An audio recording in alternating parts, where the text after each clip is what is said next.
ஏற்கனவே 5-6 ஆண்டுகளுக்கு முன்னால் என்னுடைய வணக்கத்திற்குரிய ஆடிட்டர் சி ஏ ராஜகோபால் அவர்கள் என்னை மண்டல தலைவராக அறிவித்துக் கொண்டிருந்த வேளையில் நான் கரூருக்கு ஓடி வந்துவிட்டேன். வேண்டாம் இந்த பொறுப்பு. இப்பொழுது என்னுடைய ஆளுநர் அவர்கள் அறிவித்த போதும் நான் வேண்டாம் என்று மறுத்தும், இல்லை உன்னால் முடியும், நீங்கள் நடத்திட வேண்டும் என்ற அவருடைய அன்பு கட்டளை, கடமையை ஆற்ற வேண்டும் என்ற உந்து சக்தியாலே தள்ளப்பட்டு ஆதிபுரி, மூதூர், கற்பபுரி என்றெல்லாம் எண்ணற்ற பெயர்களை கொண்ட தொன்மை சிறப்பும் தொழில் வளமும் கைகூட்டி நிற்கின்ற மிகச் சிறப்பான எரிபத்த நாயனார், சிவகாமி ஆண்டார், புகழ்ச்சோழர் போன்ற நாயன்மார் தொகையடிகாரால் பெருமை பெற்ற, மழை பெய்யென்றால் பெய்தும், போதும் நில் என்றால் நின்றும், வன்னி மரத்தில் மீனை வரவழை பொங்கி 7 தலங்களிலே முதன்மையான தலம் இந்த கரூர். சுயம்பு மூர்த்தியாய் பசுபதி அமர்ந்திருக்கிற நகரம் இந்த கரூர். குன்று கோயிலாய் மிக அற்புதமாக வெண்ணைமலை, தாங்கோதி மலை, ஆழமலை என அருளாலயத்தை ஏற்றுக்கொண்டதற்கு பின்னால் இதை போல ஒரு மண்டல சந்திப்பை நடத்த வேண்டும் என்பதும், நான் முன்னாள் ஆளுநர் பெருந்தகைகளை எல்லாம் வணங்கி இந்த எளியவனுடைய மண்டல சந்திப்பிலே நீங்களும் வந்திருந்து என்னை வாழ்க்கையிலேயானால் நான் மிகப்பெரிய பேர் பெற்றவனாக ஆவேன் என்று நேரில் கூட அழைக்கவில்லை, அழைப்பு மட்டுமே அனுப்பி இங்கே எழுந்திருக்கிற அவருடைய பாதங்களை தொட்டு வருக வருக என வரவேற்கிறேன். மண்டல சந்திப்பு முடிவு செய்த உடனேயே நான் கவர்ந்து குன்றக்குடி அடிகளார் அவர்கள்தான் என்னுடைய மண்டல சந்திப்பின் சிறப்பு விருந்தினர் என்று 6 மாதங்களுக்கு முன்பேயே அறிவித்துவிட்டேன். மூத்த அடிகளாரால் 1986 கரூரிலே திருக்குறள் பேரவை துவக்கப்பட்ட போது பால்வெளி என்ற விருதை அவருடைய கரங்களிலே பெற்றவன் நான்.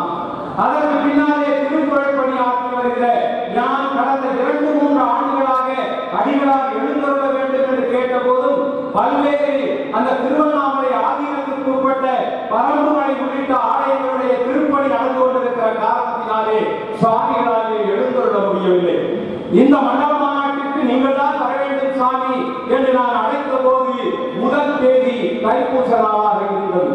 2வது தேதியாக இந்த தேதியை அறிவித்த போது கூட உன்னுடைய திருவள்ளுவர் நாள் விழாவுக்கு நான் வருகிறேன், இதற்கு விட்டுவிடே என்று சொன்னார்.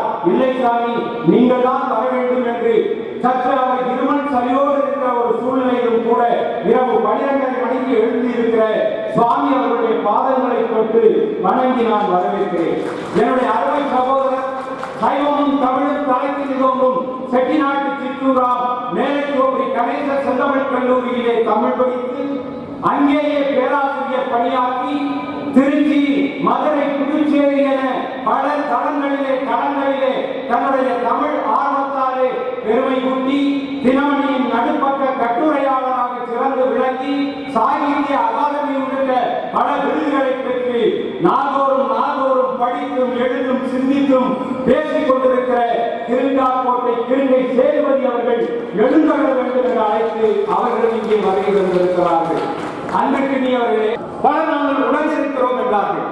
ஆனால் களத்துக்குள்ளே பயணித்த பொழுதுதான் தட்டி கொடுத்தவர்கள் எல்லாம் எட்டி நின்று வேடிக்கை பார்த்த ஒரு சூழ்நிலையை நான் கண்டு வென்றும் நொந்தும் போனேன். இந்த மண்டல சந்திப்பை எப்படி நடத்தப் போகிறேன் என்று நான் என்னை நானே என்ன செய்வது என்று அறியாததுக்கு தெரியாத காட்டிலே இருந்தேன். என்னுடைய தாய் சமுத்திரத்துக்குள்ளே என்னை தூக்கி வீசினார். முடிந்தால் நீந்தி வெளியே வா, இல்லாவிட்டால் மூழ்கி போ என்று என்னை பெற்றெடுத்த தாய் சொல்லிவிட்டார். நான் சமுத்திரத்துக்குள்ளே தள்ளப்பட்டு நீந்த தெரியாதவனாக கிராமங்களிலே கடப்பாறை நீச்சல் என்று சொல்வார்களே, காலையும் கையையும் மேலே ஆட்டி கரையிலே வந்து இந்த மண்டல சந்திப்பிலே நின்று கொண்டிருக்கிறேன். 5 பெரிய குதிரைகள் இழுக்க வேண்டிய சாராட்டு வண்டியை 5% மண்டல அடிமாக்களின் உதவியோடு இந்த ஒற்றை மாடி இழுத்து வந்து இந்த மண்டல சந்திப்பிலே நின்று கொண்டிருக்கிறேன்.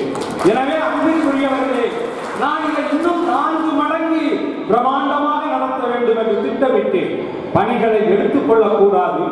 எடுத்துக்கொண்டால் 10ஓடு 11ஆக இருப்பது என்பது அது செயலாக என்னுடைய வாழ்க்கையில் இருந்ததே இல்லை. நான் 100க்கு மேற்பட்ட விழாக்களை நடத்தி இருந்தாலும் கூட இந்த விழாவை கரூரிலே ஒரு புதுமையான விழாவாக, மிக போற்றுதற்குரிய விழாவாக நடத்த வேண்டும் என்ற என்றுதான் நான் திட்டமிட்டேன்.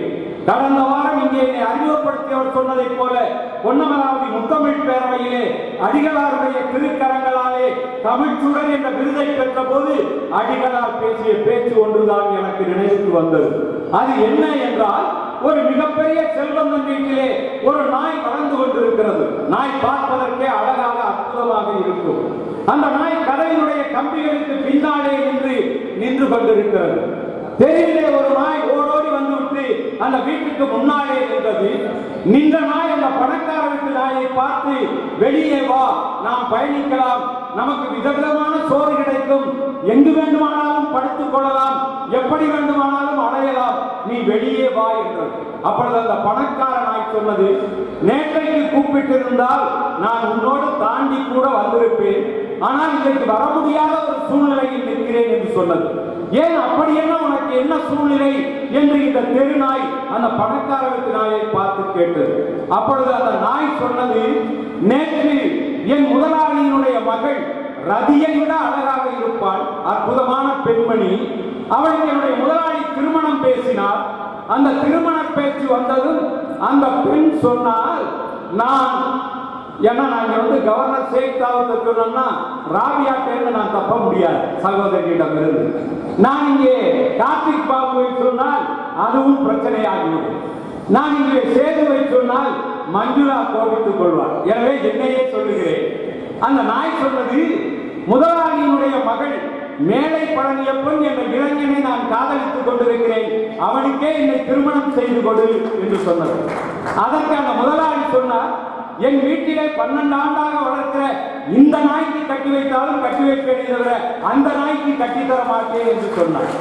என் முதலாளி ரொம்ப வாக்கு தவறாதவர், சுத்தமான பேச்சிற்கு சொந்தக்காரர். எனவே அவர் ஒருவேளை எனக்கு அவருடைய மகளை கட்டி வைத்தாலும் கட்டி வைப்பார், பல கோடி சொத்திற்கு அதிபதியான அதை நான் அனுபவிக்காமல் உன்னோடு தெருவுக்கு வருவது எப்படி நியாயம் என்று கேட்டதாக அடிகளார் அவர்கள் சொன்னார்கள். அப்பொழுது அவர்கள் ஒரு எடுத்துக்காட்டை சொன்னார்கள்.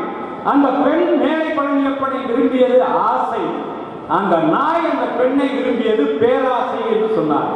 நான் 4 மடங்கு பிரமாண்டமாக இந்த மண்டல மாநாட்டை நடத்த வேண்டும் என்பது ஒருவேளை பேராசையாக இருந்ததோ என்னவோ, என்னுடைய சக்திக்கு ஏற்ப என்னுடைய ஒரு 5% அரிமா தோழர்களுடைய அரவணைப்போடு, என்னுடைய சாசன தலைவர் செல்வராஜ் அவர்களுடைய பரமேஸ்வரி செல்வராஜ் அவர்களுடைய வழிகாட்டுதலோடு, என்னுடைய இரட்டை கரங்களாக பிளாட்டினம் கணேசனும் கேரளும் சிவாவும் இருக்க, நான் என்னுடைய ஆரியத் தோழன் அனந்த நாராயணனுடைய துணையோடு, என்னுடைய அருமை சகோதரன் சூர்யாவே கதிரவன் அவர்களுடைய பெரும் துணையோடு, மதிப்பிற்கும் மரியாதைக்கும் உரிய டாக்டர் ராமமூர்த்தி அவர்களுடைய அரவணைப்போடு, நம்முடைய அட்ரஸ் அரவணைப்போடு